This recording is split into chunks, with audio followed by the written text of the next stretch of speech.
우리 같이 기도하고 찬양하겠습니다. 하나님 감사합니다. 이 시간 살아계신 하나님을 찬양합니다. 하나님 축복해 주시고 우리 찬양과 함께 해주시고 홀로 영광 받아 주시옵소서. 성령 충만한 은혜가 찬양하는 모든 입술들의 가운데 그 심령 가운데 임하게 하옵소서. 감사드리며 살아계신 우리 구주 예수 그리스도 이름으로 기도하옵나이다. 아멘. 우리 찬송할게요. 하나님의 나팔 소리.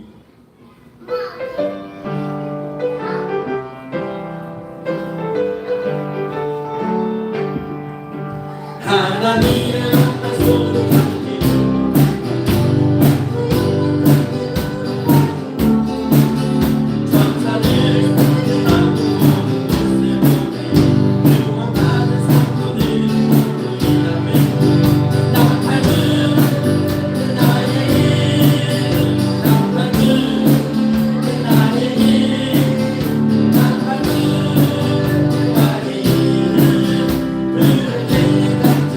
하나님의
오실 때, 주님 오실 때에 우리의 이름이 불려질 때 그 영광을 참 상상만 해도 황홀하죠.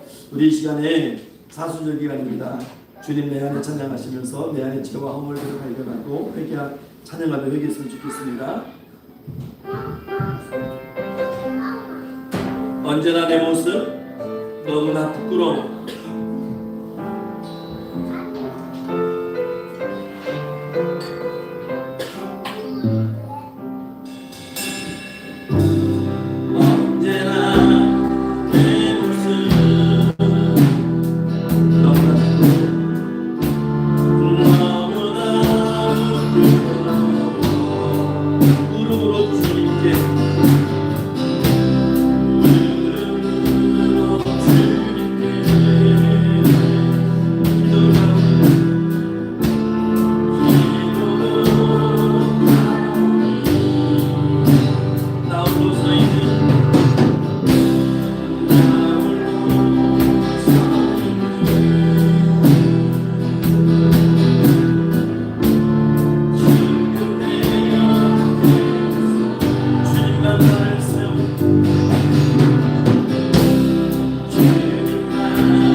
충만히 거하시기를 주의 이름으로 축원합니다.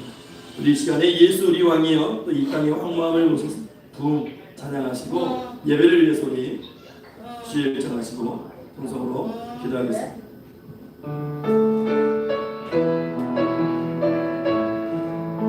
예수 우리 왕이여 이곳에 오소서.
내가 하나님 여호와께서 하실 말씀을 들으리니 무릇 그의 백성 그의 성도들에게 화평을 말씀하실 것이라.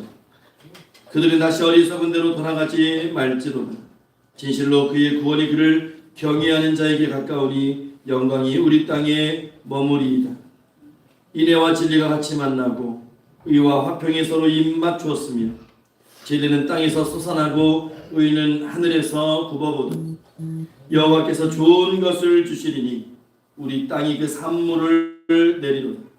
의가 주의 앞에 앞서가며 주의 길을 닦으리로다. 아멘. 참 좋으신 하나님 감사합니다. 거룩하고 복된 주일 저희들에게 허락해 주셔서 저희가 이 시간 하나님 앞에 예배하는 자로 섰습니다. 아버지 그 은혜를 찬양하고 그 구원의 은총에 아버지 우리가 감사하는 마음으로 이 시간 나왔사오니 우리 예배 가운데 함께 하시고 홀로 영광 받아 주시옵소서. 악한 마귀 사탄이 회방치 못하게 하시고 성삼위 하나님께서 준비된 모든 순서마다 축복해 주시고 성령의 기름 부음을 허락하시고 하나님께서 다스리시고 통치하시는 예배되게 하옵소서. 감사드리며 살아계신 우리 구주 예수 그리스도 이름으로 기도하옵나이다. 아멘.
성식교독 시간입니다. 교독은 126번입니다.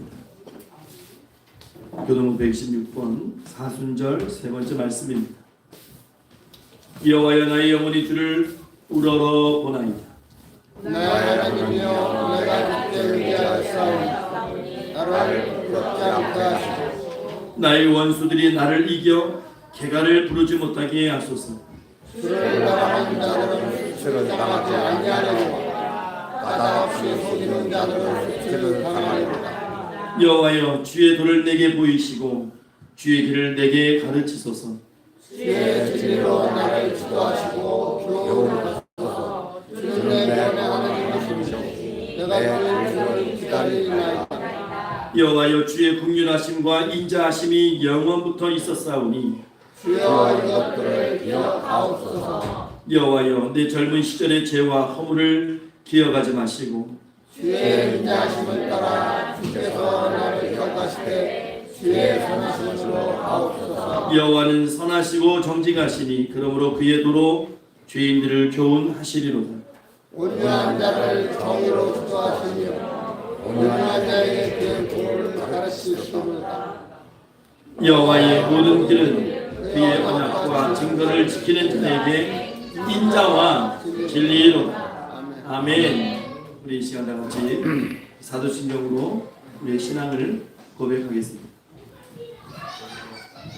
나는 전능하신 아버지 하나님 천지의 창조주를 믿습니다. 나는 그의 유일하신 아들 우리 주 예수 그리스도를 믿습니다. 그는 성령으로 있게 되어 동정녀 마리아에게서 나시고 본디 빌라도에게 고난을 받아 십자가에 못 박혀 죽으시고 장사된 지 사흘 만에 죽은 자 가운데서 다시 살아나셨습니다. 하늘에 오르시어 전능하신 아버지 하나님 우편에 앉아 계시다. 거기로부터 살아있는 자와 죽은 자를 심판하러 오십니다. 나는 성령을 믿습니다. 거룩한 공교회와 성도의 교제와 죄를 용서받는 것과 몸의 부활과 영생을 믿습니다. 아멘. 아멘. 자리에 앉으셔서 찬송가 149장 찬송가 149장 다 같이 찬송하시고 예배를 위해서 이묘양 원사님 대표로 기도해 주시겠습니다.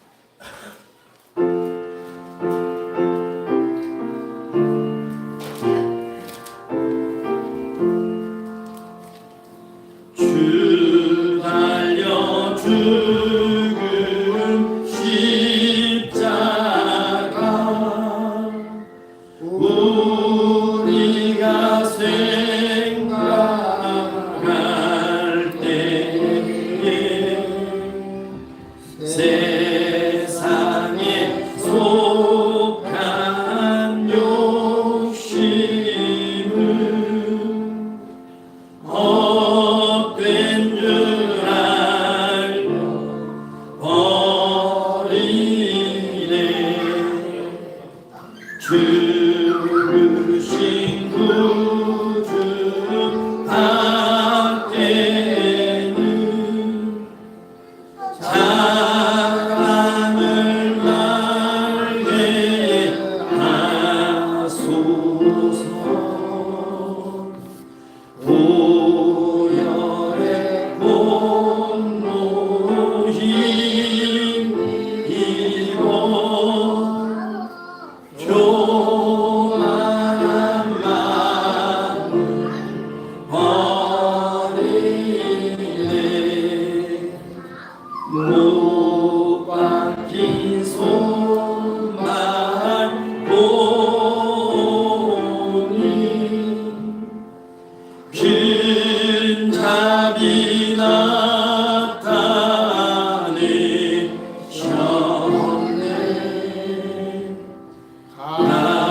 가시로 만든 면류관 우리를 위해 쓰셨네. 온 세상 만물 가져도 주 은혜 못 따라가겠네.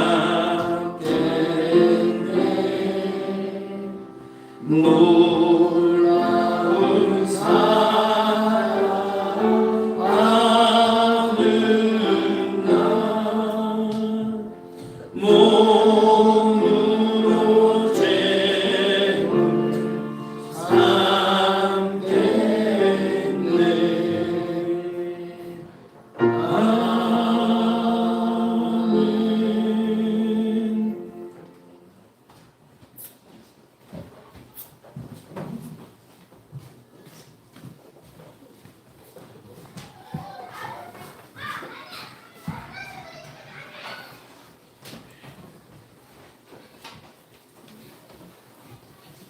천지를 창조하신 창조의 하나님, 독생자를 아낌없이 십자가로 내어주신 사랑의 하나님, 우리를 구원해 주시고 사랑을 몸소 실천하신 예수님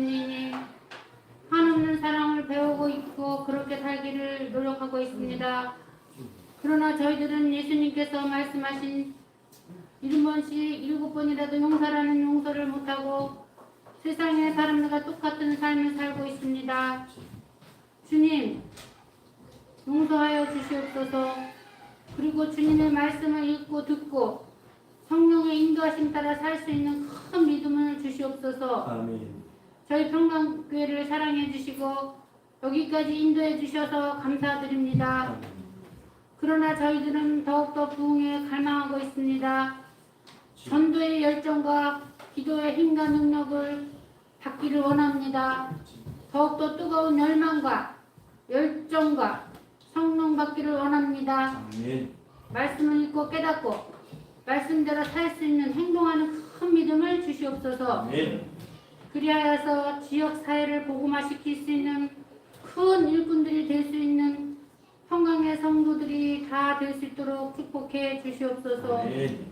그리고 저희 평강교회 성도들 중에는 많은 분들이 마음의 질병과 육체의 질병들로 고통 중에 있습니다. 이분들의 육체와 마음을 십자가의 보혈의 피로 깨끗이 만져주시고 안수하여 주셔서 깨끗하게 치료해 주셔서 건강한 몸과 마음으로 하나님께 영광을 돌리고 많은 이들에게 하나님의 사랑과 살아계심이 증거되게 하여 주시옵소서. 아멘. 그러한 놀라운 체험이 되게 하여 주시옵소서. 저희 평강의 성도들이 날마다 그러한 체험을 누리며 감사하는 삶을 살 수 있도록 은혜 주시옵소서. 오늘 말씀을 선포해 주시는 조성훈 목사님께 성령 충만케 하셔서 성령의 진리와 생명의 하늘의 비밀이 선포되는 시간이 되게 해주시고 아멘. 말씀을 듣는 저희들은 잘 이해가 되고 또 옥도의 마음가짐 되어서 30배, 20배, 100배의 결실을 맺혀서 하나님을 기쁘게 해드리는 성도들이 되게 하여 주시옵소서. 아멘. 그리고 조성 목사님의 건강도 주님이 책임져 주셔서 아멘. 강건한 삶을 살 수 있도록 축복해 주시고 아멘. 꿈과 비전도 이루어 나갈 수 있도록 많은 동력자들과 물질도 축복해 주시옵소서. 아멘. 그리고 노인복지센터를 위해서 기도하고 있습니다. 조속한 시일에 노인복지센터도 성공적으로 건립되고 많은 어르신들이 육체와 영혼의 쉼터가 될 수 있는 공간이 되기를 원합니다. 오늘 찬양을 올려드리는 에베네셀 찬양단의 찬양을 기뻐 받아주시고 아멘. 어린이와 학생들에게 한없는 은혜와 사랑으로 그들의 인생을 책임져 주시고 4세대 예수 그리스도의 참 제자들이 되도록 축복해 주시옵소서. 아멘. 감사와 찬양을 주님께 드리고 이 모든 말씀을 우리의 주 예수 그리스도의 이름으로 감사하며 간절히 기도드렸습니다. 아멘. 아멘.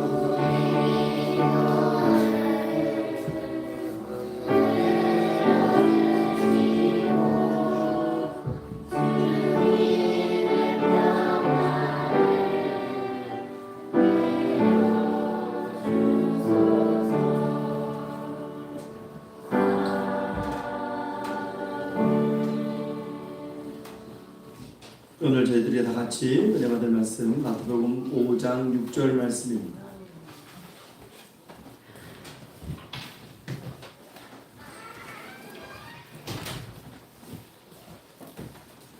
마태복음 5장 6절 말씀.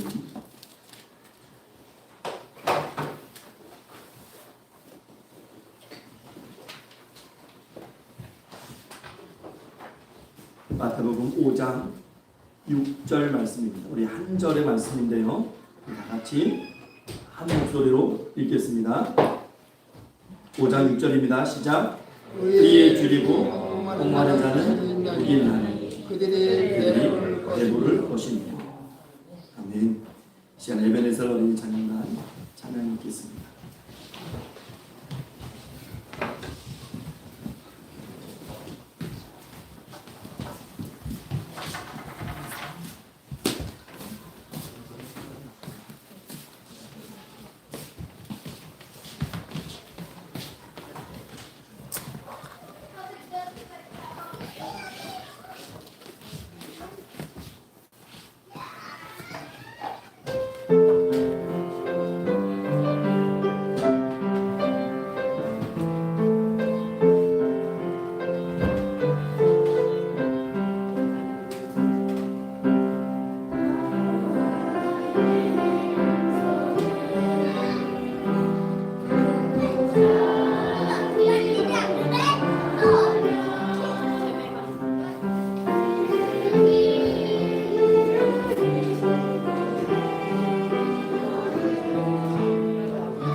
이 시간에는 조혜연 전도사 플룻 찬양 연주가 있겠습니다.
다 같이 기도하겠습니다. 잠조시 하나님 감사합니다. 이 시간 살아계신 하나님 말씀 앞에 섭니다.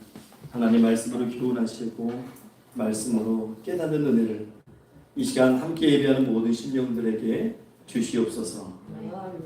예수 그리스도 이름으로 기도하옵나이다. 아멘. 할렐루야. 이 시간 하나님께서 찾으시는 예배자 되시기를 주 이름으로 축원합니다. 오늘 저희가 마태복음 5장 6절 지금 팔복에 대한 이야기를 하고 있는데요. 말씀을 전하고 있는데 오늘 네 번째 시간입니다. 제목 한번 읽어보겠습니다. 시작. 의에 드리고 복받는 자는 복이 있나니. 이 사순절 기간에 우리가 팔복을 묵상할 수 있다는 것이 참 감사하고요. 여러분 지금까지 우리가 네 번째까지 왔어요. 다 기억나세요, 여러분? 첫 번째가 무엇이었죠? 마음이 심령이 가난한 자는 복이 있다고 했습니다. 여러분 누군가 여러분들에게 왜 신앙생활 하세요? 왜 교회 가세요? 라고 질문하신다면 여러분들은 보통 어떻게 대답하세요? 우리 마음이 편안하기 위해서. 예. 또요? 천국 가려고. 예. 또요? 구원을 받았으니까. 예. 예.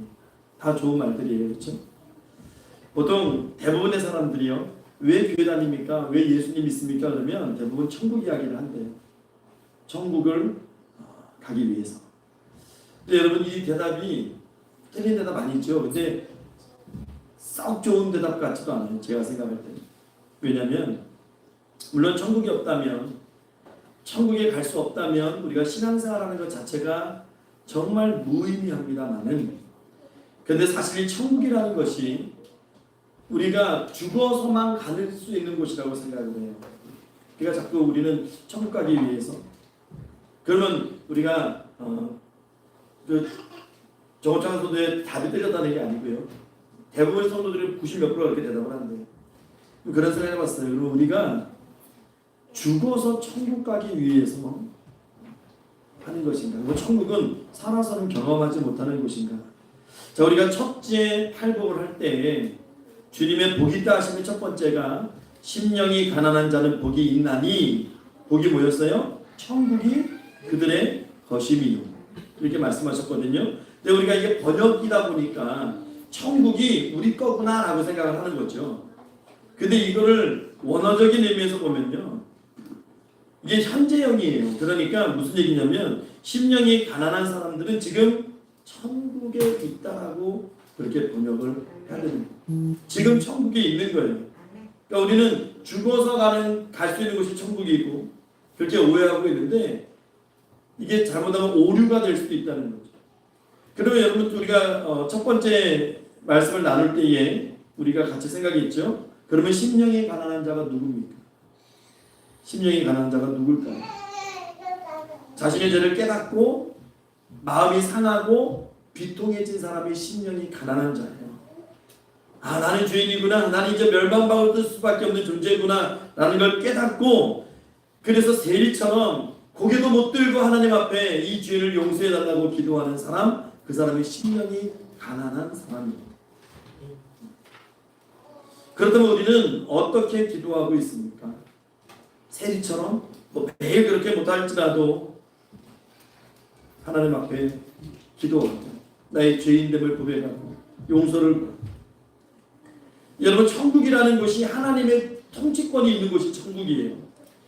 그러면 내가 지금 심령이 가난하면 천국을 누리는 거예요. 그러면 내 심령에는 하나님의 통치하심이 있어야 돼요. 그래야 천국이 이루어지는 것이죠. 그럴 때 하나님의 다스림 속에 우리가 겸손하게 되고 항상 하나님을 찾는 자가 됩니다. 저와 여러분이 모두 이런 하나님의 다스림 안에 있기를 바랍니다. 심령이 가난하다는 것이 뭐 돈이 없거나 뭐 우리가 가난이라고 생각하니까 뭐 사회적 지위나 뭐 지식이 없는 것, 그런 것들을 의미하는 것은 아닙니다. 내 죄를 고백하는 것이고 깨닫는 것이고 하나님만 의지해서 하나님을 갈망해서 하나님 뜻에 순종해서 내가 이제는 자진해서 십자가를 지고 가겠다라고 하는 그런 생활이 고백처럼 이루어지는 것, 그것이 심령이 가난한 자죠. 이 첫 번째 복이 이루어지고 나면 두 번째로 가요. 그것이 두 번째가 뭐였어요? 애통하는 겁니다. 애통하는 것. 애통이 뭡니까? 눈물 흘리는 겁니다. 그냥 이유 없이 눈물 흘리는 것이 아니고 이런 거예요. 내 안에 정말 있어야 될 것이 없고 내 안에 없어야 될 것이 있는 것, 그것을 보고 애통이 하셔야 돼요. 내 안에 하나님의 은혜가 머무는 것이 아니고 죄의 흔적들이 머물고 탐욕과 욕심의 흔적들이 막 머물러 있는 것, 그것 보고 여러분 탄식하셔야 되는 겁니다. 그리고 더 발전해서 이제 내 죄뿐만이 아니고 내 이웃의 허물과 죄 때문에 또 이 민족의 죄악과 교회의 죄악과 이 우리 가정에 있는 그런 죄악들 때문에 애통해 하셔야 돼요. 이렇게 눈물을 흘리는 자가 세 번째 복으로 나가는 겁니다. 우리 지난주에 세 번째 복에 대해서 말씀을 드렸어요. 그 세 번째 복이 뭐였죠? 여러분, 세 번째 복이 뭐였어요? 온유한 자였어요. 온유한 자. 온유한 것은 비겁하거나 나약하거나 뭐 흐리멍텅하거나 우유부단하거나 그런 것이 아니라고 말씀드렸어요. 온유는 정말 강한 사람들이 가질 수 있는 게 온유입니다. 그래서 우리 주님도 나는 온유하고 겸손하다, 예, 말씀하셨거든요. 우리가 예수님의 성품 중에 가장 닮아야 할 것이 온유예요. 그래서 예수님도 나는 온유하고 겸손하니 내게 와서 배우라고 말씀하셨어요. 어떤 환경도 꺾을 수 없는 것, 무너뜨릴 수 없는 것. 반대로 얘기하면 환경을 지배해 상황을 다스리고 하나님 말씀에 순종하는 삶을 살아가는 거예요. 누가 꺾을 수 있겠습니까? 이런 삶. 여러분 보세요. 우리에게 시험이 올 때 마귀가 우리를 툭 하고 건들 때는요, 대부분 환경이나 그런 다툼이나 뭐 감정을 건드리는데 대부분 이것이 사람을 통해서요. 사람을 통해서. 그래서 툭툭 건드려요. 그러면 어떻게 될까? 우리는 환경이 무너지니까 혈기 내고 짜증 내고 그렇게 무너지는 것이죠. 그런데 온유한 사람은 환경을 지배해버려요. 환경을. 그래서 이 온유한 심령을 가지게 되면 오늘 네 번째 복으로 오는 거예요. 오늘 네 번째 복이 뭡니까? 의에 줄이고 목마른 자. 어떻게 보면 가난한 자처럼 느껴지기도 하죠. 줄이고 목마르다고 하니까 좀 뭔가 채워지지 않은 상태, 부족한 상태, 욕구가 있는 상태라고 생각할 수 있어요. 여러분, 성도는, 하나님의 백성인 성도들은 이 땅을 살아가면서 영혼의 갈증을 느끼셔야 돼요. 여러분, 그저 먹고 누리고 그렇게 살아가는 것만으로 만족할 수 없는 것이죠. 우리 육체도 먹는 것, 마시는 것에 의존해서 살아가요. 그럼 우리 영혼은 어떨까요? 주님의 말씀은 우리의 영혼은 의를 사모하는 것에 달려있다고 말씀하십니다. 의를 사모하는 것. 우리가 먹는 대로, 마시는 대로 육체가 형성됐죠. 에너지가 공급됐죠. 우리 영혼은요?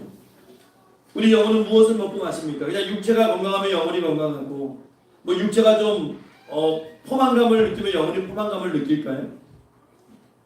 우리 영혼도 마찬가지로 우리 영혼이 무엇을 먹고 마시느냐에 따라서 영혼의 상태가 결정되는 것이죠. 우리 육체, 우리 껍데기인 겉사람은 어떤 음식과 물을 요구하지만 우리 영혼은 의를 요구합니다. 의를 공급해줘야 되는 거예요. 그래서 예수님이 이렇게 말씀하시죠. 우리 마태복음 6장 33절을 화면을 보고 한번 읽어볼게요. 시작. 그런즉 너희는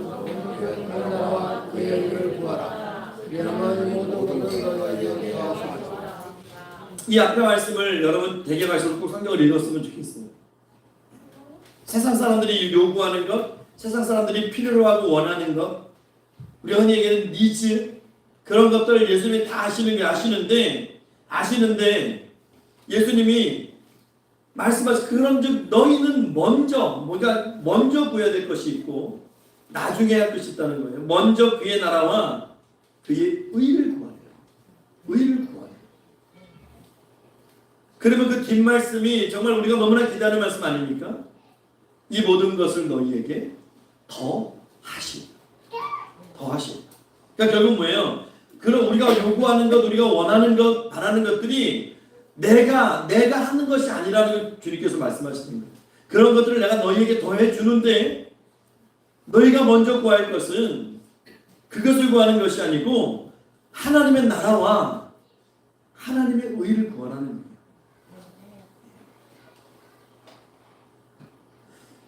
여러분, 사람에게 있어서 가장 고통스러운 경험 중에 하나가 바로 줄이고 목마른 것, 그것을 경험하는 것 같아요. 인간의 가장 기본적인 욕구 중에 하나죠. 먹고 마시는 것. 근데 이것이 충족되지 못하면 굉장히 사람을 고통스럽게 하죠. 예전에 기아대책이라는 그 단체에서 해외 아이들을 많이 말대로 기아에 있는 아이들을 많이 도우면서 이 여주대에서 초등학생들을 대상으로 초등학교, 중학교까지도 이게 가는 경우도 있어요. 보호자들과 같이 동반해서 기아 체험을 한 적이 있어요. 한 해하고 멈췄습니다. 왜? 아주 그 거센 날선 비판이 막 들어왔습니다. 그 경험이 뭐냐면 잔디구장이나 운동장에 앉아있는 거예요. 아이들이 하루 종일 아침부터 와서 딱 500ml 물 한 잔 딱 주고 버티는 거예요. 그냥 거기서 버티라는 거예요. 점심 안 줘요. 그냥 아프리카의 기아 체험을 해보라는 거예요.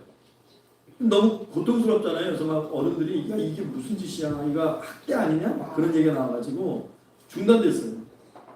그러니까 굶주린다고 하는 것, 그건 굉장한 고통입니다. 굉장한 고통입니다. 제가 처음으로 금식을 했을 때 저 아는 선배 목사님이 금식하러 갈래? 그래서 제가 좋죠. 우리 더도 말고 딱 3일만 합시다 하고 갔어요. 의기양양하게 갔어요. 저는 하루를 못 넘겼습니다. 저 때문에 그 목사님까지 덩달아 집 쌓고 내려오면서 귤을 당시 한 3,000원어치 샀나 봐요. 차에서 귤 엄청 까먹고요. 둘 다 배탈 나가지고 막 오는 길에 굉장히 고생했어요. 그분은 저 아니었으면 3일 했겠죠. 충분히. 이거 인간이 마음대로 할 수 있는 게 아니구나. 그리고 2002년인가요? 제가 금식을 하러 들어갔는데 금식 마지막 날이 참 괴로웠어요. 시간이 정말 안 갑니다. 정말 안 갑니다. 21일을 금식하는데 마지막 날에 그 장로님이 거기 금식, 그러니까 거기 여러 숙소가 있는데 금식 숙소가 있어요. 거기를 잠깐만 사무실을 봐달라고 하는데 이 종이컵에요. 뻥튀기가 너무나 이쁘게 수박하게 담겨 있는데 왜 바닥에 한두 개가 떨어져 있는 거예요, 책상에. 제 성격상 그걸 담아서 넣어줘야 되거든요, 저는. 예? 근데 겁이 나는 거예요. 이게 잡으면 입에 그냥 자동으로 들어올 것 같아요. 마지막 날이에요, 마지막 날. 강력한 유혹이 뻥튀기가 찾아왔습니다. 겨우겨우 그 유혹을 이기고. 예. 근데 마지막 정말 1시간 정도, 30분 놔두면요, 시간이 안 가요. 저를 그 금식 기도원까지 이제 인도해 주신 목사님, 사모님 오셔서 이제 여러분 지혜로우셔야 돼요. 금식 한 일주일, 열흘 정도 금식하시는 분들은 금식 끝나고 바로 음식 먹으면 안 됩니다. 독이에요, 독. 독이에요. 그러니까 자기가 금식한 만큼, 모두 2, 3일은 괜찮아요. 근데 열흘 넘어간다 그러면 자기가 금식한 만큼 보식을 해야 돼요. 천천히 음식을 받아들이셔야 되는데 저희 은사님 중에 한 분이 믿음으로 가는 거야. 그 40일 금식하시고 그냥 생쌀을 씹으셨다가 이빨 다 빠졌어요. 틀려하시고 다니죠. 그래서 이제 저는 금식이 마지막 날인데 그 두 분이 오셨어요. 오셔가지고 이제 시간이 12시간 넘으면 먹으면 된다고 딱 음식을 차려주는데 그 음식이 뭐냐면 정말 그 봉온 도시락 있잖아요. 봉온 도시락 뚜껑, 아주 작은 봉온 도시락 뚜껑에 한 반 정도 다발이 없는 죽을, 아주 물 같은 죽, 그리고 그 정도만큼의 그 아주 엷은 된장, 그 다음에 조금의 그 동치미 국물, 그거 딱 갖다 놓고요. 시간이 안 가잖아요. 딱 12시 넘어서 개는 감지 그냥 마시면 끝나는 거죠. 근데 그렇게도 첫째 먹었는데 몸이 못 받아들이더라고요. 굉장히 그렇게 시간을 채워나가는 거예요. 근데 제가 말씀드리고 싶은 것은 정말 굶주린다는 거 괴롭습니다. 제가 멍멍이를 안 먹어요. 멍멍이를 안 먹는데 그분이 들어갈 때 저한테 그랬어요. 멍멍이 먹지. 그 당시 제가 전도사였는데 조전도사 들어갈 때 오직 땅을 그럼 먹고 들어가. 아유, 제가 3일 지났나요? 막 울었어요. 막 눈물만 나와요. 3일부터 일주일까지 막 눈물이 이유 없이 나오는데 제가 저 자신을 굉장히 제일 먼저 많이 나무랐던 것이 두 그릇 먹고 들어온 거. 그걸 왜 안 먹었을까? 여러분 그 굉장히 괴롭습니다. 굉장히 괴롭습니다. 여러분들은 정말 줄이고 목말라 본 그런 경험이 있습니까? 정말 좀 끔찍합니다. 시대에 따라서 그 목마름에 대한 어떤 기준은 많이 틀려지는 것 같아요. 보릿고기를 겪었던 그런 어르신 세대들의 경우에는 그 목마름 위에 잘 살아보겠다는 것이죠. 여기서 새마을운동이 우리나라에 시작됐고 경제적으로 엄청나게 발전하죠. 그런데 이 시대는 어떻습니까?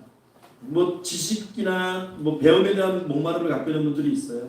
그래서 나이가 들었는데 검정고시를 봐서 또 더 높은 학업의 길에 들어가거나 아니면 요즘은 웬간한 대학교들 다 보면 평생교육은 있잖아요. 그렇죠? 또 평생교육센터가 있어가지고 내가 배우고 싶은 거 얼마든지 배울 수 있는 시대에 우리가 살아가요. 또 어떤 사람은 막 사랑에 목말라 있고 어떤 사람은 권력이라든가 어떤 권세 그런 것들에 목말라 있어요. 그런데 요즘 젊은 사람들의 특징을 보면 정말 물질, 돈이죠. 그런 것에 목말라면서 살아가는 것이죠. 저는 배고픔을 느끼는 것, 목마름을 느끼는 것, 그것은 살아있다는 표식이라고 생각을 합니다. 그럼 여러분들은 혹시 무엇에 목말라 계십니까? 우리는 오늘 누구나 다 이 휴일에 달콤한 늦잠을 자고 또 일어나서 가까운 데 가서 좀 놀고 우리는 그런 거 다 거절하고 하나님 앞에 나왔습니다. 하나님 앞에 나와서 우리는 예수 믿는 사람들로서 그리스도인들로서 우리가 모여서 하나님 앞에 예배드리고 있습니다. 그렇다면 적어도 우리 그리스도인들은 세상 사람들과는 좀 다른 목마름을 갖고 있어요. 그렇죠? 그냥 먹고 마시는 것이나 육체적인 쾌락이나 자기의 야망을 이루기 위한 목마름이 아니고 좀 더 보다 근원적인 목마름, 근원적인 배고픔이 우리 안에 있어야 돼요. 하나님에 대한 목마름, 의에 대한 배고픔, 여러분 그것이 있으십니까? 하나님은 누구실까? 하나님은 나를 어떻게 사랑하실까? 성경은 그 하나님에 대해서 무엇이라고 말씀하실까? 그 하나님이 요구하시는 의가 과연 무엇일까? 여러분 오늘 본문은 우리에게 이렇게 말씀하세요. 의에 줄이고 목마른 자는 복이 있나니 그들이 배부를 것입니다. 주님은 의에 줄이고 목마른 자가 복이 있다라고 말씀하십니다. 이 세상 사람들이 복시라는 사람은 없어요. 근데 주님은 역설적이게도 의에 줄이고 목마른 자가 복이 있다. 배고픈 사람이 밥을 찾고 목마른 사람이 물을 찾는 것처럼 그렇게 의로움을 찾는, 의를 찾는 사람, 그 사람에게 복이 있다고 예수 말씀하시는 거예요. 우리가 오늘 말씀을 잘 이해해야 돼요. 예수님께서 죄가 하나도 없는 사람이 의로운 사람이다 그렇게 말씀하시지 않으셨어요? 만약 그렇게 말씀하셨다면 굉장한 우리 절망감을 느낄 거예요. 죄 없는 사람이 어디 있습니까? 또 예수님께서 의인이 복이 있다라고 말씀하셨다면 불안하죠. 내가 죄인인데 하나님 앞에 내가 어떻게 살 것인가? 우린 전혀 의롭지 않습니다. 우린 전혀 의롭지 않아요.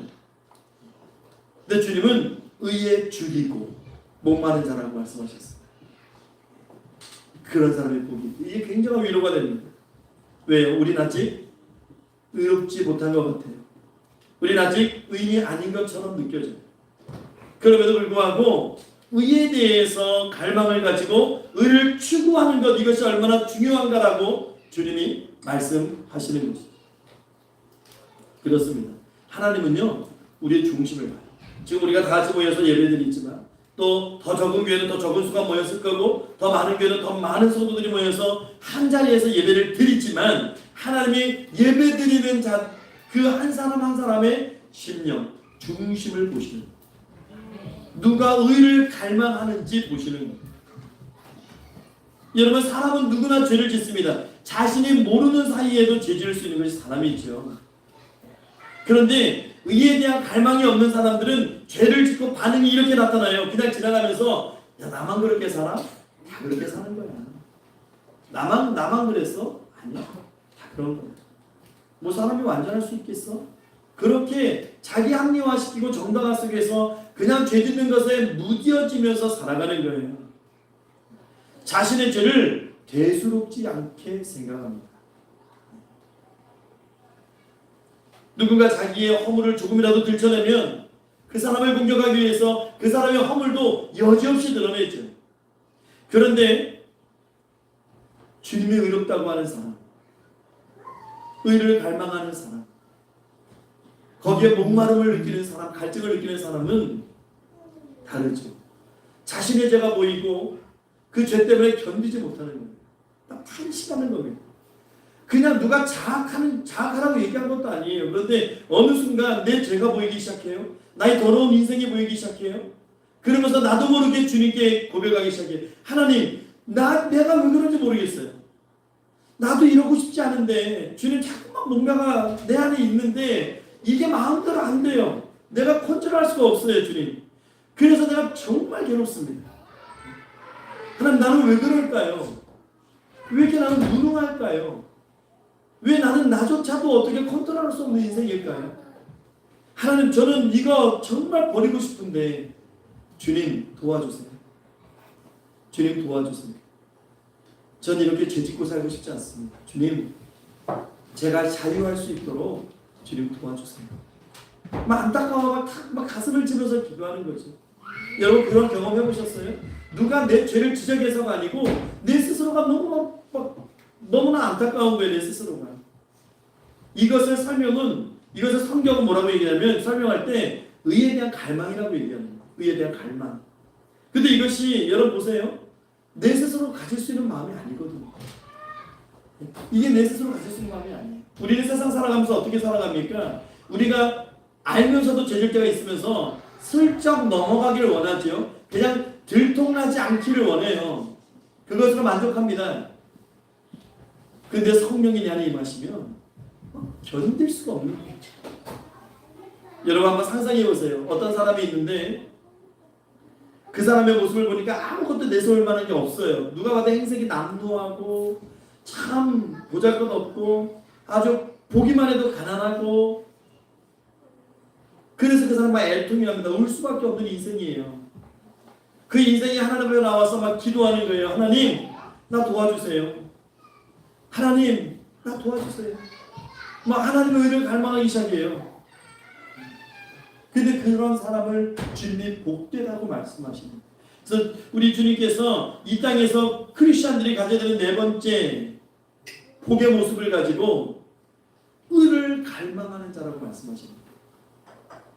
우리 말씀 같이 읽었잖아요. 마태복음 1장 33절. 너희는 먼저 그의 나라와 그의 의를 구하라.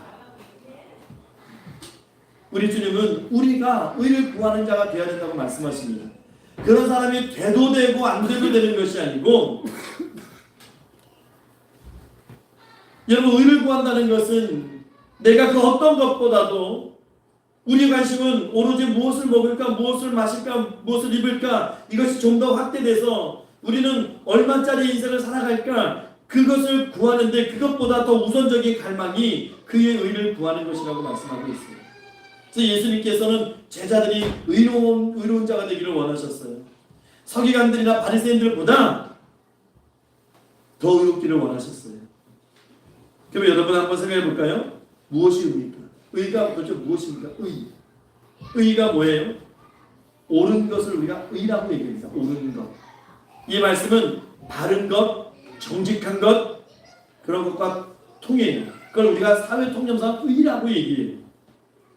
오늘 성경에서 말하는 의는 디카우시네라고 하는 단어를 쓰는데, 이 디카우시네는 두 가지 의미를 갖고 있는데, 먼저 개인적으로 볼 땐 인격적인 의로움을 얘기하고 있고, 또 다른 뜻은 사회적인 정의를 나타낼 때 이 디카우시네라는 단어를 씁니다. 그래서 성경이 말하는 의로운 의에 줄이고 목마른 자라고 하는 것은 여러분 이런 거예요. 뜻이 우리가 팔복의 말씀 보면서 굉장히 역설적인 말씀 보면서 이게 무슨 말이지? 내가 가난해져야 되나? 내가 굶주리고 배고픈 경험을 해야 되나? 그런 것이 아니고 성경이 말하는 의로운 자라고 하는 것은 좀 더 확대되는 범위 속에 있는 의미인데 첫째 의미가 뭐냐면 내가 하나님 앞에 의로운 자로 살기를 갈망하는 것, 그것이 첫 번째 의미고, 두 번째는 거기서 머무는 것이 아니고 좀 더 확대되고 확장돼서 이 땅의 정의가 이루어지기를 갈망하는 것, 그리고 세 번째가 더 나아가서 이 세상의 불의에 대해서 하나님의 의가 반드시 승리한다는 것을 사모하는 것, 이것이 성경이 말하는 의예요. 그런데 여러분 성경이요 이것에 대해서 얼마만큼 많이 강조하시는지 아세요? 정말 많이 강조합니다. 이거를 계속 강조하고 있었어요. 성경은 우리에게. 여러분 우리가 세상적으로는요 좀 더 남을 위해서 헌신하는 삶, 좀 더 도덕적인 삶, 그런 삶을 살아가는 사람들 참 아름다운 삶, 의로운 삶이라고 얘기해요. 여러분 나중에 댁에 가셔서 네이버나 뭐 이게 유튜브 같은데 전재용이라는 사람의 이름을 며칠 매매해 놓으셨다가 한번 검색해 보시면 그분에 대한 유튜브 많이 뜹니다. 전재용. 이분이 어떤 분이냐면 1975년도에 이 참치를 잡는 원양어선 선장이었어요. 광명 87호라는 이 배를 몰고 참치를 잡는 배의 이 선장이었는데 이 1975년 당시는 당시 베트남이 멸망하던 그런 때입니다. 그래서 우리가 나라가 망해가지고 배에 그냥 배 타고 막 떠돌아다니는 사람들 보트피플이라고 우리가 들어봤잖아요. 근데 세계가 모든 나라들이 보트피플을 다 거부할 때, 근데 96명의 이 보트피플을 태운 배가 있는데 그 배 탄 사람들의 얘기를 들어보면 25척의 배가 그냥 외면하고 지나갔대요. 막 살려달라고 해품이 쌤 막 외쳐도 그냥 지나가는 거예요. 안 태우고. 근데 이 전재용 선장이 이 배가 지나가는데 그 배를 발견하는데 구조합니다. 그런데 먼저 본국에 있는 회사에서는 뭐라고 얘기하냐면 절대 구조하지 말라고 얘기했어. 너 구조하면 해보고 절대로 가만두지 않는다고 회사에서 연락이 오고. 그런데도 그냥 구하는 거예요. 왜? 그냥 도덕적인 사람의 그냥 기본적인 양심이 있죠. 이 사람들 두고 가면 죽는데, 이 사람들 죽는데 언어는 틀리지만 피부 색깔은 틀리지만 엄연한 생명인데 죽는데도 이 96명을 다 태우고 와요. 해고당합니다. 그리고 그게 전력이 돼서 배 탄 사람이 다른 일을 할 수 있겠어요? 배와 관련된 회사 이력서 아무리 넣어도 취업이 안 되는 거예요. 취업이. 그래도 그분 얘기를 들어보면 후회하지 않는다고 얘기해요. 그때 그 선택을 절대 후회하지 않는다. 저는 그거를 보면요, 이것이 사람이 할 수 있는 최선의 의구나라고 생각을 해요. 최선의 의. 그러면 여러분 우리가 그 정도만큼 사는 것? 그러면 하나님이 야, 너 의를 참 잘했다라고 말씀하실까요? 사람들이 전재용 선장처럼 그런 의를 나름대로 추구하지만 여러분 성경이 의미하는 진정한 의를 사람은 이룰 수는 없어요. 왜냐하면 이 땅에 진정한 의가 없어요. 완전한 의가 이 땅에 없는 거예요. 그래서 우리에게는 누구의 의가 필요해요? 하나님의 의가 필요한 거예요. 여러분 우리가 이신칭의 교리, 이 로마서에서 사도 바울이 강조하는 게 그건 아닙니까? 이신칭의 교리. 그게 뭐예요 여러분? 이신칭의 또는 이신득이라고 얘기하는데 우리가 예수님을 믿으면 우리가 믿음을 얻게 되면 의롭다고 칭해주는 거예요. 의롭다고 해주신다는, 진짜 의로운 존재가 아니고 하나님께서 너희가 죄인인데 너희가 내가 내 아들인 예수 그리스도를 구주로 믿으면 내가 너희를 의롭다고 해줄게 라고 하는 것이 이신칭이지. 그 여러분 여기서 한번 질문을 던져야 되는 거예요. 하나님의 의가 뭡니까? 하나님의 의가 뭐예요? 하나님의 의는요, 하나님의 기준이고 표준이라는 거예요. 하나님의 기준점, 하나님의 잣대라는 거예요. 무엇이 옳고 그른가? 내 잣대가 아니라는 거예요. 하나님의 잣대가 중요한 거예요. 우리가 이 땅 살아가면서요, 아, 저 사람 참 좋은 일 많이 해. 우리가 흔한 얘기로 기부하는 사람들 우리가 선하다고 얘기하죠. 참 옳은 일 많이 해. 저 사람 참 선하다. 하나님은 그걸 선하다고 보실까요? 성경의 선의 기준은 기부가 아니에요. 그러니까 모든 걸 하나님의 잣대로 봐야 돼요. 죄도 마찬가지입니다. 성경이 말하는 죄의 기본적인 개념은 뭐냐면, 뭐 죄지, 도덕적으로 내가 죄 짓고 어떤 살인하고 뭐 강도질하고 그런 것만 죄라고 얘기하는 것이 아니고, 성경이 말하는 죄의 원래 의미는요, 자 보세요. 양궁 선수가 활을 쏴요. 표적이 있어요. 표적을 넘어가는 거, 표적을 벗어난 건 다 죄예요. 다 죄예요. 성경이 의미하는 건 그거예요. 하나님의 말씀에 벗어나는 건 다 죄입니다.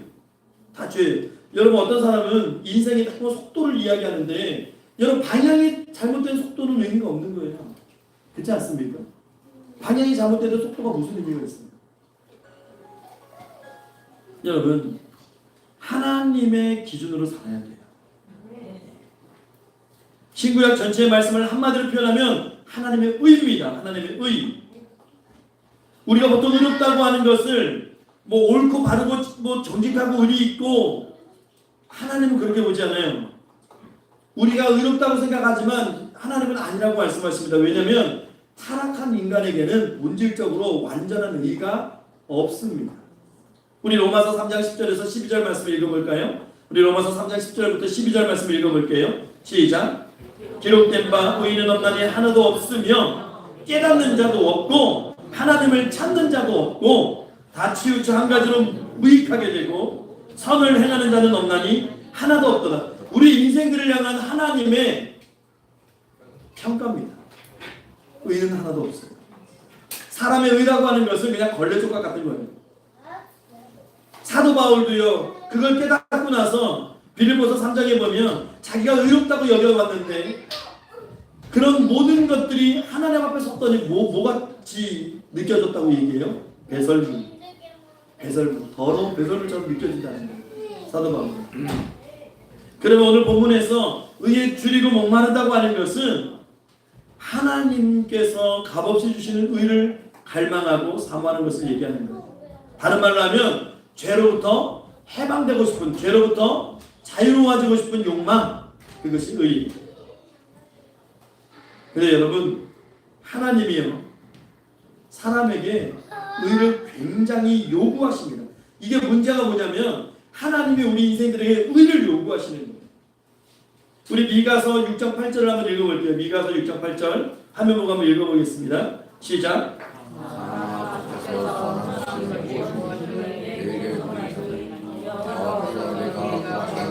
오직 정의를 행하며 인자를 사랑하며 겸손하게 내 하나님과 함께 행하는 것이 아니냐. 하나님께서 우리에게 요구하시는 거예요. 보이셨다라는 거예요. 선한 것이 무엇인지. 이제 그렇게 살라고 말씀하시는 거예요. 여러분, 구약에서 우리가 한 예를 찾아볼까요? 창세기 18장에 보면 하나님과 아브라함이 대화를 합니다. 근데 거기서 하나님은 의를 요구하시는데 어느 날 아브라함이 하나님의 천사들을 극진히 대접하죠.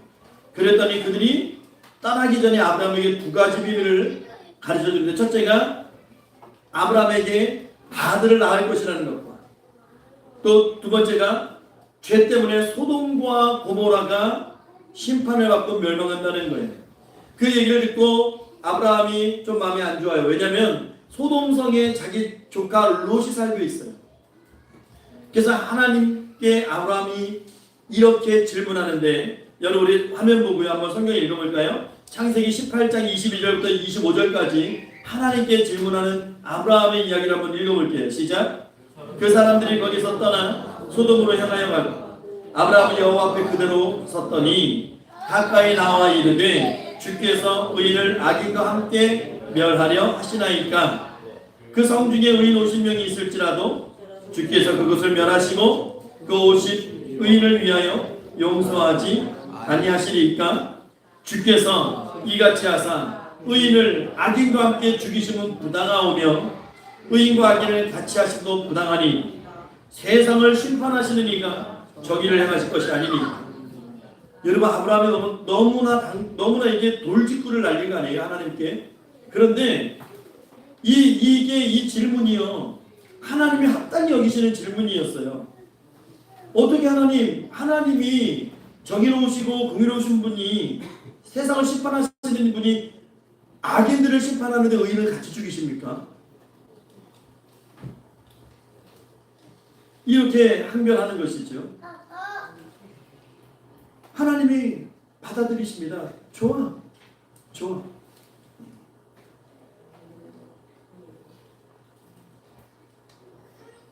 내가 의인 50인을 그 성에서 찾으면 내가 용서해 줄게. 아브라함이 또 얘기해요. 50인 좀 많은 것 같은데, 하나님 그럼 죄송한데 45인은요? 오케이. 하나님 정말 죄송합니다만은 40인이면 어떻게 돼요? 그래도 내가 그 성을 용서해 줄게. 하나님 저 벌레 같은 제가 다시 한번 질문할게요. 30명이면 하나님 어떻게 해주실 겁니까? 그래도 내가 용납할게. 지금 20명이면 어떻게 될까요?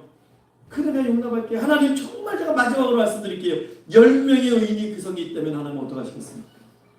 하나님이 오케이, 내가 사해줄게, 용서해줄게. 그래도 어떻게 돼요? 멸망하잖아요. 10명이 없는, 의인 10명이 없는. 그분이 하나님이시죠. 우리가 여러분 기도할 때 하나님 잘 살게 해주세요, 성공하게 해주세요, 하나님 부흥하게 해주세요, 축복해 주세요, 건강 주세요, 사업이 번창하기 원해요, 하나님 자녀들 잘 되기 원해요, 여러 가지 그런 간구들을 하죠. 어떻게 보면 이게 아브라함이 하나님께 하시는 그런 고백한 이야기와 크게 틀리지 않아요. 근데 여러분 하나님도 마찬가지입니다. 아브라함의 기도에 응답하셨던 것처럼 우리가 그렇게 기도할 때 하나님께서 우리에게 먼저 의를 요구하실 수가 있어요. 우리에게 먼저 의를 요구하실 수가 있다고요.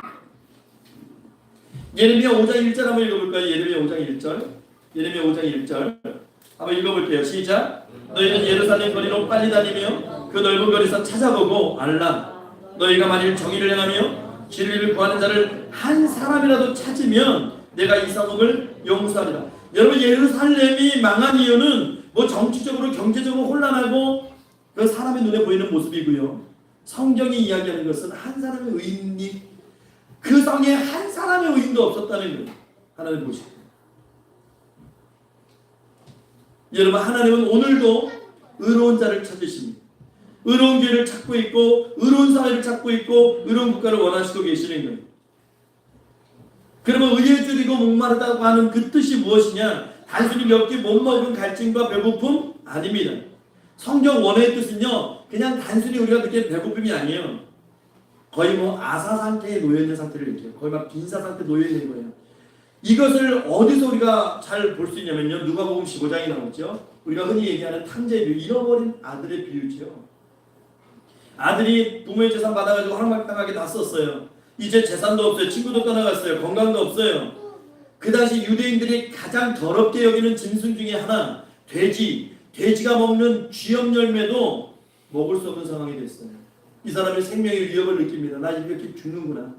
내가 이렇게 죽는구나. 내가 줄여 죽는구나. 성경 보면 이렇게 얘기해. 나 줄여 죽는구나. 그래서 이 사람이 어떤 결단 내립니까? 내가 아버지께로 돌아가자. 내가 아들로서 돌아가는 것이 아니고 내가 여기서 굶어 죽어도, 내가 가다가 죽어도 아버지께 가서 사정해야지. 아버지 그냥 용서해 주시고 그냥 일꾼의 하나, 그냥 노예처럼 저를 받아들여 주세요. 그냥 생명만 유지할 수 있게 해주세요. 죽음의 상태에서 자신의 삶을 뒤돌아보고 돌이키는 것, 여러분 이것이 의에 줄이고 목마른 상황이에요. 이것이 이 상황까지 가야 되는 거예요. 예? 얼마나 어렵고 힘들었을까요? 얼마나 비참했을까요? 하나님의 은혜만 사모하는 거죠. 여러분 생각해 보세요. 정말 죽었다 살아난 사람은 아무것, 내가 몇 평에 사는지, 내가 어떤 옷 입고, 내가 뭘 얻고, 그런 거 따지는 게 아니에요. 그냥 살아있는 것이 감사한 거예요. 살아있는 것이. 그것이 감사한 거예요. 그것이. 불평조차도 나오지 않는 것이지요. 여러분 한번 생각해 보세요. 한번 돌아보세요. 저에게도 똑같은 말이지만 한번 돌아보세요. 나에게 하나님은 많은 걸 주셨어요. 여러분께도 많은 걸 주셨어요. 사랑하는 남편과 아내가 옆에 있고, 사랑하는 자녀들이 있고, 오늘도 우리가 호흡하며 숨쉬는 이런 생명이 있고, 그럼 우리 감사하면 되는 거예요. 그렇죠? 그냥 감사하면 되는 거예요. 그런데 그게 안 되는 것이죠. 그게 안 되는 거예요. 그러니까 자꾸 비교하고 불평하고 불만하고 원망이 나오고. 여러분, 정말 의에 줄이고 목마른 사람은 남들이 내 삶을 보면서 야 너는 왜 그러냐, 인생이 왜 이렇게 꼬였니, 그렇게 얘기할 수 있는 그런, 내가 그런 삶의 상태일지는 모르겠지만 의에 줄이고 목마른 사람의 입장에서 보면 아무것도 아니라는 거예요. 아무것도 아니라는 거예요. 사도 바울이 고백합니다. 주님, 내 육체의 가시를 제거해 주세요. 하나님의 사도 바울에게 응답했어요. 내 은혜가 네게 족하라. 그것이면 됐다. 그것이면 됐다. 하나님의 은혜 속에 들어가 보니까 사도 바울이 모든 것이 감사할 것밖에 없다는 거예요. 그 눈에 보이는 거예요. 여러분, 감사하고 계십니까? 네? 오늘도 은혜의 눈으로 살아가고 계시고, 오늘 내가 호흡하면서 살아갈 수 있다는 것에 여러분 감사하고 계십니까? 살아있다는 것 자체에 여러분 감사하시기 바랍니다. 그러면 이제 얼마 안 남았어요. 여러분 좀 집중해 주셨으면 좋겠어요. 의에 줄이고 목마른 자에게 주시는 은혜가 있어요. 여러분, 저와 여러분들이 그렇게 살아갈 때 하나님이 은혜를 주신다는 두 가지를 보면, 첫 번째로 우리에게 구원을 주십니다. 네. 내가 죄를 깨닫지 못했을 때 우리가 교회 나오지 않죠. 예수 믿을 필요가 없죠. 예수 믿으면서 나에게 구원을 주셨어요. 여러분, 구원의 전제 조건은 회개입니다. 회개. 내가 죄인됨을 고백하고 하나님 없으면 살 수 없는 인생인 것을 다시 한번 깨닫고 고백하는 것, 그것이 회개입니다. 둘째로 성령 충만, 성령을 부어주셔요. 성령을 부어주시는데 성령은 예수의 영입니다. 절대적인 하나님의 은혜죠. 성령 충만을 받게 되면 세 가지를 우리가 얻게 되는데, 첫째가 깨달음을 얻게 돼요. 깨달아서 내가 막 말씀이 깨달아지고 막 나의 죄가 생각나게 하고 하나님 은혜가 생각나게 하고 하나님 뜻을 알게 되고 능력을 주시는데, 여러분 깨닫고만 아무것도 행하지 않으면 능력이 없는 거예요. 능력을 주십니다. 그리고 변화시켜 주죠. 여러분, 변화되셨습니까? 변화되셔야 되는 거예요. 변화되셔야 돼요. 이것을 성경은 에베소 4장에 이렇게 말씀하십니다. 우리 에베소 4장 22절부터 24절까지 말씀 한번 읽어볼게요. 시작. 너희는 유혹의 욕심을 따라 썩어져가는 구습을 따르는 옛사람을 벗어버리고 오직 너희의 심령이 새롭게 되어 하나님을 따라 의와 진리의 거룩함으로 지으심을 받은 새 사람을 입으라. 여러분, 의를 가지고 새 사람을 입는 거예요. 의로워지셔야 돼요. 그래서 우리가 변화되는 이걸 성화의 과정이라고 이야기하죠. 그러면 의에 줄이고 목마름의 결과, 오늘 성경은 복이 있다고 말씀하셨어요. 그들이 배부를 것이다. 여러분, 배부름이 뭐예요? 내 안에 뭔가 가득 차 있는 것이 배부름 아닙니까? 우리 위가 가득 차 있으면 우리가 포만감 느끼고 배부르다고 얘기해요. 우리 삶에 정말 내가 하나님의 은혜가 가득 넘쳐 있고 그 은혜 속에 살아가면 부족한 게 하나도 없게 느껴져요. 그래서 찬송에도 초가 상단에 있어도 천국처럼 느껴지는 것이, 그것이 배부름의 상태 아니겠어요? 그 배부름의 상태예요. 부족함을 느끼지 않는 상태. 근데 여러분, 성경의 하나님의 사람들은 이것을 고백하면서 살았어요. 우리가 시편 110편 9절 말씀 한번 읽어볼게요. 몇 가지 구절 읽을 텐데 화면을 보고 한번 집중해서 읽어보겠습니다. 시작. 그가 사모하는 영혼에게 만족을 주시며 줄인 영혼에게 좋은 것으로 채워주십니다. 여러분, 배부름은 만족하고 채워진 상태예요. 하나님이 그 사모하는 영혼에게 만족을 주십니다. 바로 우리 오늘 말씀대로 하면 의에 줄이고 목마른 자에게 만족을 주십니다. 우리 시편 34편 10절도 읽어볼게요. 시작. 젊은 사자는 궁핍하여 줄일지라도 여호와를 찾는 자는 모든 좋은 것에 부족함이 없으리라. 부족함이 없는 상태, 가득 찬 상태예요. 여러분, 우리가 다윗을 잘 알잖아요. 다윗의 시편 23편 말씀 너무나 잘 알잖아요. 우리 시편 23편 1절 다윗의 고백 들어볼까요? 자, 읽어볼게요. 시작. 여호와는 나의 목자시니 내게 부족함이 없어. 이미 다윗은 이 시편 23편의 고백 가운데 이미 그 배부름, 영혼의 배부름, 만족함을 고백하고 있잖아요. 내게 부족함이 없으리. 우리 시편 23편 5절 읽어볼게요. 시작. 주께서 내 원수의 목전에서 내게 상을 차려주시고 기름을 내 머리에 부으셨으니 내 잔이 넘치나이다. 아멘. 넘치는 겁니다. 여러분, 다윗의 이 고백들이 그 누구보다 우리 자녀들의 입술의 고백되기를 축원합니다. 부족함이 없이 채워주신 그 은혜를 우리 자녀들이 누리며 살아가기를 소망합니다. 우리 신약 성경으로 오면 에베소서 3장 20절 말씀 한번 읽어볼게요. 시작. 우리 가운데서 역사하시는 능력대로 우리가 구하거나 생각하는 모든 것에 더 넘치도록 능히 하시리. 여러분, 하나님은요 우리에게 복을 주실 때 쪼잔하게 주잖아요. 우리가 구하거나 생각하는 모든 것에 더 넘치도록 주시는 분이 하나님이십니다. 이 복을 우리 자녀들이 누리기를 소망합니다. 또 우리 주님께서 직접 말씀하셨어요. 요한복음 4장 14절 읽어볼까요? 시작. 내가 주는 물을 마시는 자는 영원히 목마르지 아니하리니 내가 주는 물은 그 속에서 영생하도록 솟아나는 샘물이 됩니다. 예수 그리스도 그분 자체가 우리들에게 영원히 배부를 떡과 영원히 목마르지 않을 생수라고 말씀하시는 거예요. 늘 예수와 더불어 함께 하시는 그렇게 살아가는 저와 여러분들 되시기를 축원합니다. 마지막으로, 그러면 어떤 사람이 의에 줄이고 목마름을 가지고 있는 사람일까요? 저일까요? 여러분들일까요? 여러분들 어떤 사람이 의에 줄이고 목마름을 가지고 있는 사람입니까? 하나님의 말씀에 취하러 묵상하는 사람이죠. 성경 말씀은 하나님의 의입니다. 하나님의 의가 여기 있어요. 저와 여러분들이 갖고 있는 성경, 어플에 담겨진 성경 늘 가까이 하십시오. 마태복음 4장 4절 읽어볼게요. 마태복음 4장 4절 시작. 사람이 떡으로만 살 것이 아니요 하나님의 입으로 나오는 모든 말씀으로 살 것이다. 시편 119편 131절을 읽어보겠습니다. 시작. 내가 주의 기록들을 사모함으로 내가 입을 열고 헐떡였네. 여러분, 저와 여러분들이 하나님의 말씀을 어느 정도로 사모해야 되냐면, 하나님 말씀이 너무 좋아서 막 헐떡거릴 정도로 그런 갈망을 가지고 하나님 말씀을 사모해야 된다는 거예요. 그리고 위에 줄이고 목마른 사람은 자기 안에 있는 거짓된 악을 봐요. 악을 보면 정확히 봅니다.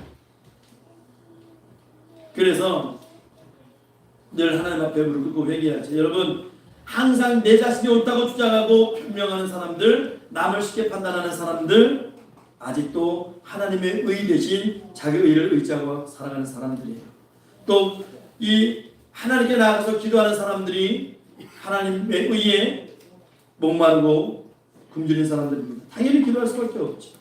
그리고 나에게 다가오는 유혹들, 죄의 요구들 단호하게 거절할 수 있는 사람들입니다. 그리고 자기 사명에 충성된 사람이죠. 제가 마지막으로 여러분들께 마지막으로 권면드리고 싶은 것은, 기왕 예수 믿기로 결정하셨으면 예수쟁이로 살아가시기 바랍니다. 그냥 대충 믿고 이렇게 믿고 대충 이렇게 타협해서 믿는 것이 아니고 정말 예수쟁이로 살아가시기 바랍니다. 구경꾼으로 만족하지 마시고 교회 안에서 같이 예배하고 말씀 배우고 내 마음과 몸과 신과 물질을 주님 앞에 드리고 그렇게 주의 은혜를 사모하는 정말 의에 줄이고 목마른 자의 삶을 사시기 바랍니다. 하나님 그 영혼에게 만족함을 주시는 거예요. 이제 말씀을 맺겠습니다. 영혼이 구원받고 하나님의 생명을 수여한 사람 누구나 영혼에 대한 갈망이 있지요. 의에 줄이고 목마른 자가 된다는 것입니다. 주님으로부터 적당히 간격두고 살아가는 것이 아니고 그냥 있어도 좋고 없어도 좋고 그런 신앙생활이 아니고 정말 주님 아니면 안 된다는 마음으로 그렇게 살아가시기 바랍니다. 그렇게 하나님의 나라와 하나님의 의를 구하고 사모할 때 하나님이 주시는 참된 평안, 기쁨을 누리게 되는 것입니다. 오늘 이 예배 참석한 저와 여러분 모두가 그렇게 의에 줄이고 의에 목마른 자 되시기를, 그래서 하나님께서 예배하시고 준비하시고 복을 다 누리시기를, 또 무엇보다 우리 자녀들이 그 복 가운데 그렇게 성장하고 누리시기를 소망하는 저와 여러분들 되시기를 부활하신 우리 구주 예수 그리스도의 이름으로 축원합니다. 기도하겠습니다. 하나님 감사합니다. 의에 줄이고 목마른 자로 살게 하옵소서. 하나님 그리하여서 주님이 복되다 칭함받는 인생 되게 하시고 주님이 주시는 그 모든 은혜와 은총과 축복 속에 만족함과 기쁨과 배부름을 느끼며 살아가는, 그것을 누리며 살아가는 저와 우리 성도들 되게 하시고 또 우리 자녀들이 될 수 있도록 축복하여 주시옵소서. 감사드리며 살아계신 우리 그 주 예수 그리스도 이름으로 기도하옵나이다. 아멘. 우리 찬송가 427장, 찬송가 427장입니다. 427장 우리 찬송하면서 하나님 앞에 봉헌하겠습니다.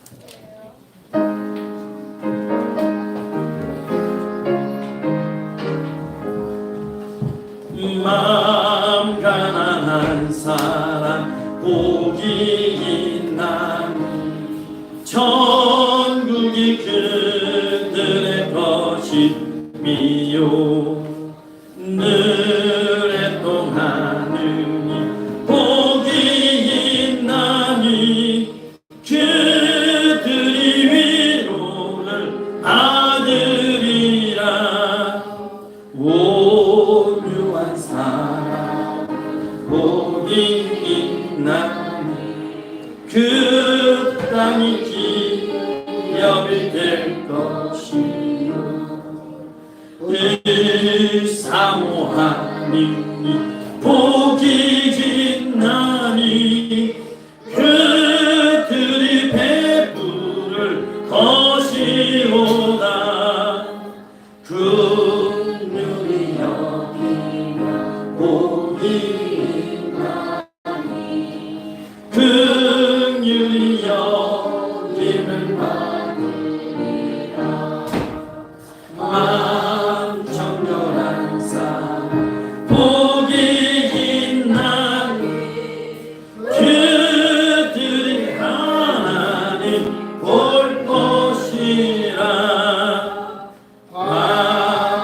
화평케하는 복이 있나니 그들이 하나님 아들이요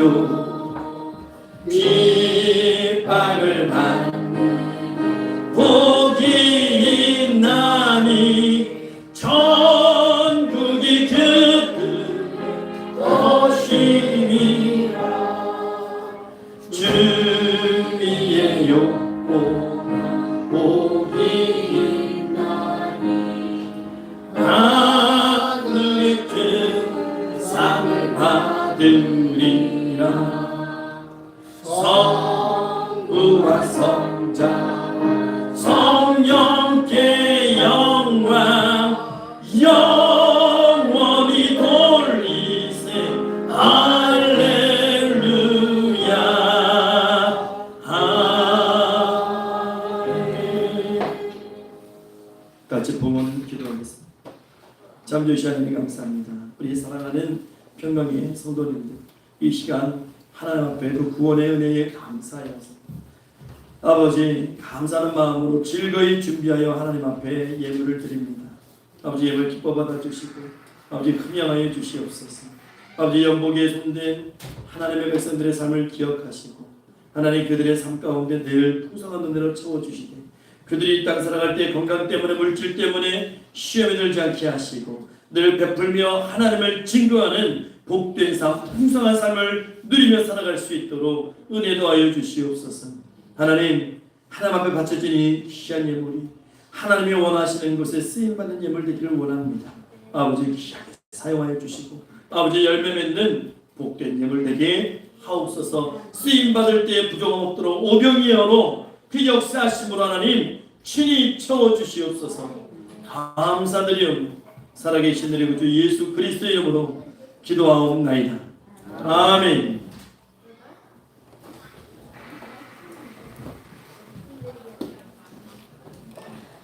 이 시간 성도의 기도 시간입니다. 우리 서로 다 같이 인사 나누겠습니다. 주님의 이름으로 사랑합니다. 예, 축복합니다. 예, 환영합니다. 예, 반갑습니다. 교회 소식 주보 뒷면을 참고하시기 바랍니다. 2023년 표어 우리 다 같이 한번 읽어볼까요? 하나님만 바라라. 하나님만 바라라. 예. 하나님만 바라는 인생이 복된 인생이고 이런 인생은 하나님이 그냥 두지 않으십니다.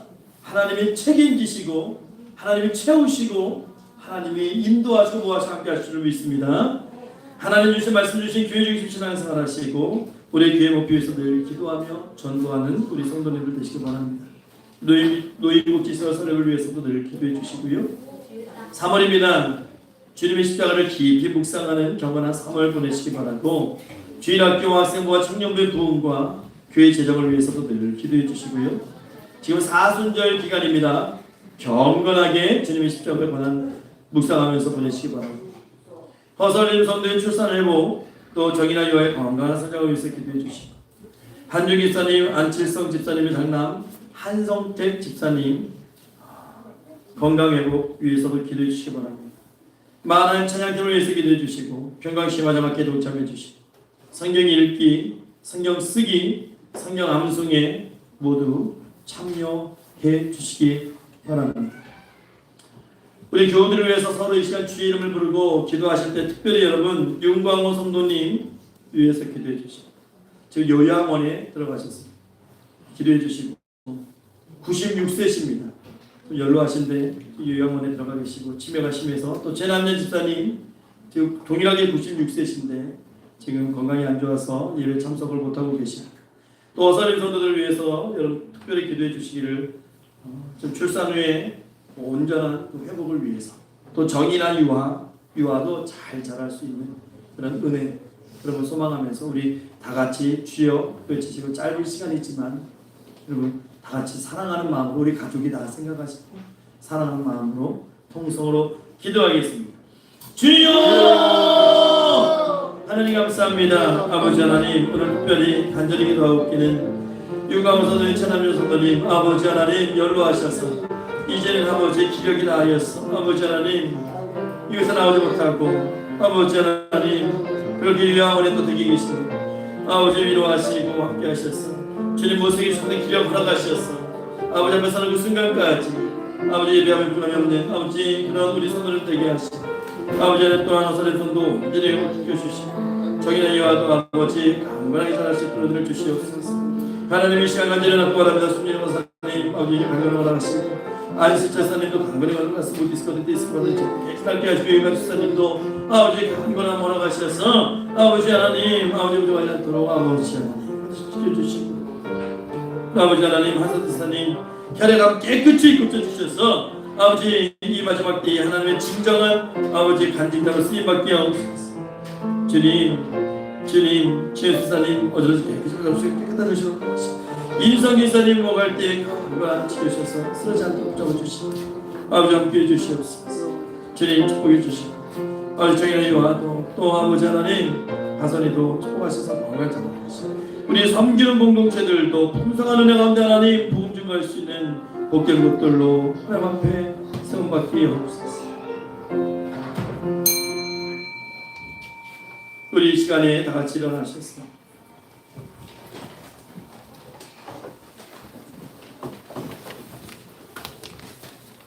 찬송가 620장, 우리 시간이 많이 지났어요. 1절 2절만 찬송하겠습니다.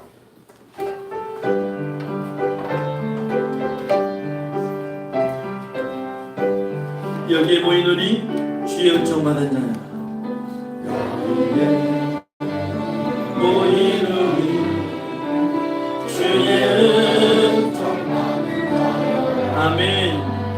주께서 이 자리에 함께 계신 아멘. 언제나 주님만을 찬양하리. 시험 당할 때도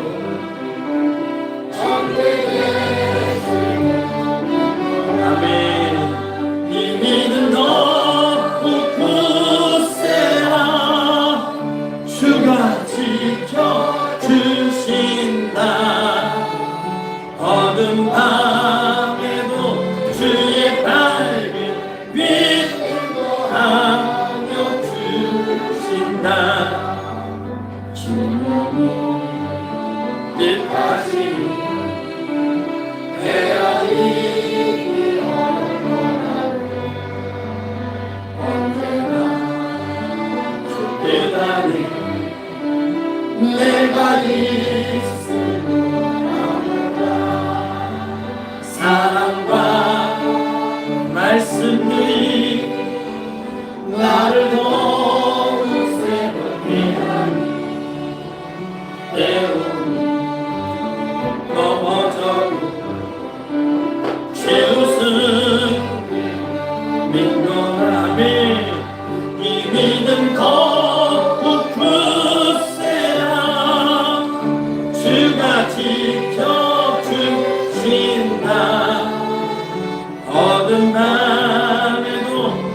우리의 발에게 길 인도하여 주신다.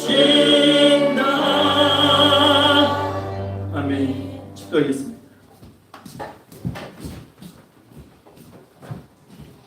지금은 우리 구주 예수 그리스도의 십자가의 은혜, 오늘도 살아 역사하시는 살아계신 하나님 아버지의 말로 다 할 수 없는 그 크신 사랑하십니다. 성령 하나님의 감동하시고 교통규제하시고 내주 충만 역사 위로하심이 주의 날 하나님 앞에 나와 겸손히 고개 숙이고 의에 줄이고 목마른 자로 주님 앞에 서기를, 그래서 주님이 복 있다고 칭찬받는 인생 되기를 소망하는, 하늘의 신령한 은혜로 배부름이 넘치는 그런 인생을 소망하는 고개 숙인 사랑하는 평강의 모든 성도들 머리 위에, 그들의 가정과 권속들 위해, 또 자녀들 위해, 또 맡기실 사역과 사업에, 그리고 이 시간 함께하는 모든 함께 예배하는 심령들 위해, 그리고 특별히 사랑하는 우리 아이들과 우리 학생들과 우리 청년들 위해, 그리고 이 교회 위에 이제부터 영원 무궁토록 항상 함께 있을 지어다. 아멘.